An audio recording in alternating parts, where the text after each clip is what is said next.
मराठवाड्यातील सर्व ज्येष्ठ श्रेष्ठ क्रीडा संघटक, क्रीडा शिक्षक, खरं तर प्रथमतः विकसित महाराष्ट्र 2047 यासाठी आम्हा सर्व क्रीडा क्षेत्रातल्या उपेक्षितांना या ठिकाणी न्याय देण्याकरता आपण ऐकण्यासाठी या ठिकाणी आपण आलेला आहात. याबद्दल महाराष्ट्र शासनाचं आणि आपल्या मंत्री महोदयांचं प्रथमतः आम्ही अभिनंदन करतो. आम्ही आतापर्यंत सगळ्यांनी तेच मुद्दे मांडले की आम्हाला संधी मिळत नाही, वेळ मिळत नाही, ही खंत आमची आपण दूर करत आहात. याबद्दल आपले प्रथमतः आम्ही धन्यवाद व्यक्त करतो.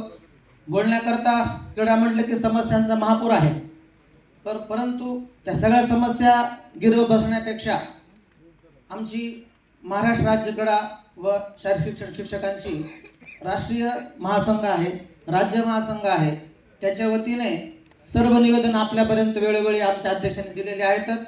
आत्ताच सर्वांनी मांडल्याप्रमाणे इयत्ता 1ली ते 12वी प्रत्येक स्तरावर पूर्व प्राथमिक, पूर्व माध्यमिक, माध्यमिक, उच्च माध्यमिक इथं जर क्रीडा शिक्षक नेमला गेला तरच आपलं मिशन सक्सेस होईल. कारण आम्ही त्याचे आधारस्तंभ आहेत.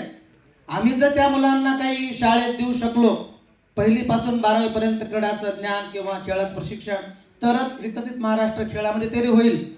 दुसरा विषय आपला हा युवाचा, तो एक स्वतंत्र वेगळा विषय आहे. क्रीडामध्ये जर आपण म्हणाल तर आमच्या प्रत्येक जिल्ह्यामध्ये 2 ते 3 हजार 1ली ते 12वीच्या शाळा आहेत आणि प्रत्येक शाळेला ग्राउंड असावं असा निकष मान्यतेपूर्वी आम्ही लिहून दिला आपल्याला.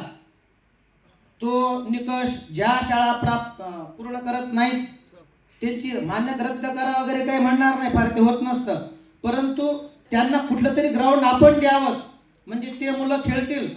मी पाहतो सगळ्या शहरातल्या शाळेत मुलगा कोट घालून शाळेत जातो, टाय मोठा सुट्टा शाळेत मुलगा जातो, ऑफिसर बनतोय का 1ली पासून असतो, त्याचं आरोग्य कधी घडणार आहे. याकरता किमान 6 तासिकेतले 30 मिनिटं तरी तो मैदानावर मोकळा गेला पाहिजे खेळायला. याचं ऑडिटिंग कुठं होत नाही.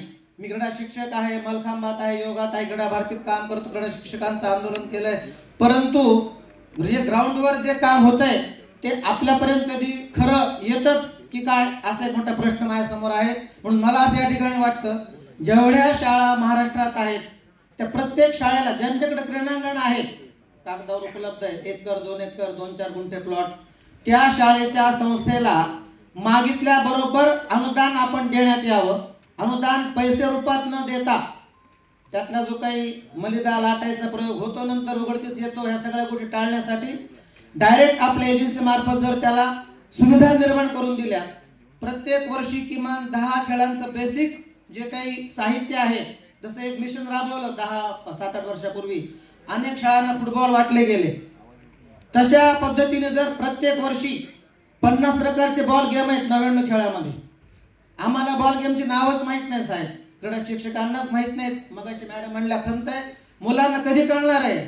आम्हाला जर 99 वाचायला लावली तर नावच वाचता येत नाही का. आमच्यापर्यंत खेळच नव्हते त्या काळामध्ये, आता ते खेळ नवीन आलेत.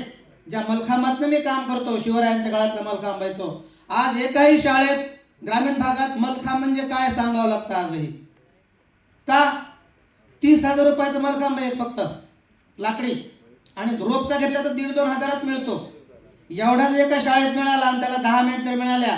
एक मलखांब 10 खेळाला अनेक पूरक क्रीडा प्रकारात वापरता येतो. असंच family game, gymnastic mother game ज्याला म्हणतो आम्ही, त्या खेळाच्या माध्यमातून जर प्रत्येक शाळेत 10-20 मॅट जर मिळाल्या, एखादा स्प्रिंग बोर्ड दिला गेला, 2-4 बॉल दिले, दोरीच्या उड्याचे 5-25 नग दिले, तर नक्कीच विकसित महाराष्ट्रातला जो आमचा विद्यार्थी आहे, आज मी अनेक क्षेत्रात काम केल्यावर पाहिलं महाराष्ट्रात फिरताना की मुलं सगळे अंडरवेट आहेत, मुलांना चष्मा लागलाय 1लीच्या वयातच का. अनफिट विद्यार्थी घडतायत. हे टाळण्यासाठी फिटनेस वाढायचा असेल, पोषक आहार, पूरक आहार आपण देताय दुपारी, फार चांगली गोष्ट आहे. आम्ही पण त्याचा आनंद शिक्षक म्हणून घेत असतो बऱ्याचदा, परंतु त्याचा दर्जा आणि त्याची क्वालिटी अजून वाढावी. तसाच पूरक आणि पोषक आहार आमच्या खेळाडूंना पण दररोज नियमित त्यांच्या मैदानावर दिला जावा. म्हणजे घरची जी भ्रांत आहे, मी एक वाक्य ऐकलं साहेब, मला तेव्हा रडू आलं होतं, आजही ते काय वाक्य सगळीकडेच आहे, बाळा जास्त खेळू नकोस का, तू डबल जेवशील, कणग्या उडत्याल आमच्या.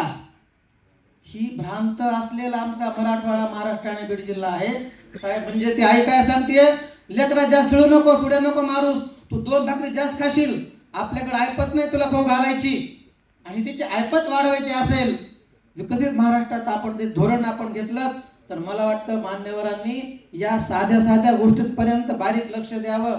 गाव ते क्रीडांगण आपण साहेब जिल्हा परिषदच्या माध्यमातून, ग्राम पंचायतच्या माध्यमातून ओपन जिम वाटत आहोत. ओपन जिम माझ्या 50 वर्षातला मी पाहिलेला शासनाचा नंबर 1 उपक्रम आहे. पण तो फक्त त्या गावातल्या किंवा शहराच्या फुटपाथच्या बाजूला दिसतोय. त्याच्याऐवजी तो जर प्रत्येक शाळेला आम्हाला मिळाला, न मागता द्यावं साहेब, मागून तर ते भीक मागायचं, द्या मला साहेब 10 रुपये, द्या मला काहीतरी, ही मागायची वेळ बंदच करायची आपण शासनातून. जिथं गरज आहे तिथं आपण त्या हक्काने द्यावं, न मागता दिलं तर त्याचा आनंद आहे.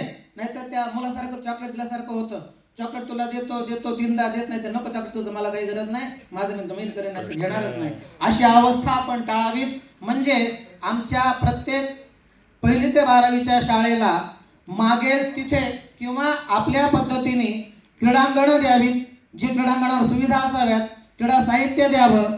आणि विशेष म्हणजे आपली योजना आहे साहेब फार चांगली. महाराष्ट्रातल्या 353 तालुक्यात क्रीडा संकुल अपेक्षित होती. माझ्या जिल्ह्यात अजून मारामार आहे, जागा देत नाही, एन्क्रोचमेंट झालेला आहे, आणि 12 वर्षापूर्वी योजना अजून होत नाही, तर हे 47 साल आपण यातले अर्धे नसणार आहेत किंवा काठी हातात आलेली असेल. आणि म्हणून ही क्रीडांगणापेक्षा तालुका संकुल निर्माण व्हावी, तिथे सुविधा तर होतात, काही विषय नाही. आणि जेवढे मोठ्या शहर आहेत तिथे एक क्रीडा संकुल घेऊन चालत नाही. नवले साहेबांना माहिती आहे, सकाळी फिरायला जातात, अर्धी माणसं धडकून मारतात, रस्त्यावर फिरायला जावं लागतं. म्हणून हे टाळण्यासाठी क्रीडा संकुलात सुविधा असाव्यात, क्रीडा संकुल संख्येने जास्त असावी. आणि विशेष म्हणजे क्रीडा साहित्य देत असताना कुठलाही भेदभाव न करता जेवढ्या माध्यमिक प्राथमिक विविध माध्यमांच्या शाळा आहेत त्या प्रत्येक शाळेला साहित्य द्यावं, जेणेकरून आमचा विकसित महाराष्ट्र घडेल. धन्यवाद. जय हिंद, जय महाराष्ट्र, जय बीड.